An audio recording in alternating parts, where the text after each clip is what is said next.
এগুলো ওটা ঠিক না।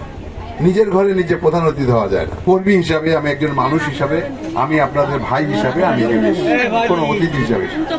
তো আমি শুধু বলতে চাই যে এই যে আজকে পেশাজীবী সংগঠন যে উদ্যোগ গ্রহণ করেছে, এই ধরনের উদ্যোগ এখনো দরকার আছে। আমাদের অনেক মানুষ আছে, চিকিৎসা অনেক জায়গায় আছে, যেটা জাফর ভাই আমাকে বললেন, যেখানে আমার যদি কারোর ব্লাড লাগে আমরা বিনামূল্যে ব্লাড দিই। দেখেন আমরা কেউ জানি না, আমি জানি না।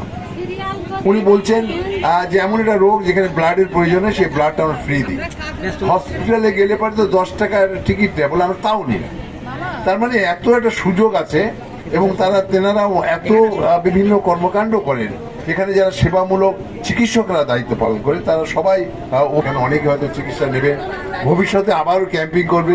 আমি শুধু একটা কথা বলি, ক্যাম্প করলে পারে মানব সেবার যদি দৃষ্টিকোণ থেকে থাকে, তাহলে সেইগুলোর পরিবেশটা নতুন করে সাজাতে হবে। আপনারা দেখেন, এটা যদি আমরা বাচ্চা ফাইসেল স্কুলে কম্পাউন্ডে নিতাম, তাহলে একটা আরো স্পেসটা বড় পেতেন, আর ভালো প্যান্ডেল পেতেন, একটা রুম পেতেন।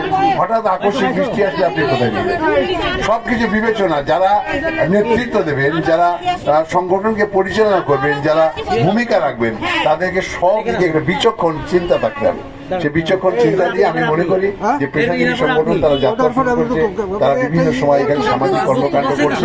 এখন ডেঙ্গুর প্রভাব বাড়ছে, এখন মানুষকে চিকিৎসা বিভিন্ন আরো যে সমস্ত চিকিৎসার তারা ভূমিকা রাখবেন, এবং আপনাদের এই পেশাজীবী সংগঠনের সাফল্য, আপনাদের ঐক্যবদ্ধ, আপনাদের যে দূরদৃষ্টি সম্পন্ন আরো যাদেরকে পদক্ষেপ গ্রহণ করতে পারেন, এই প্রত্যয় ব্যক্ত করে আপনাদের শুভ উদ্বোধনও করছি, এবং আপনাদের সঙ্গে একতা ঘোষণা করছি। যে কোনো প্রয়োজন এবং সংকট সমস্যায় আপনাদের সঙ্গে থাকবো। খোদা হাফেজ।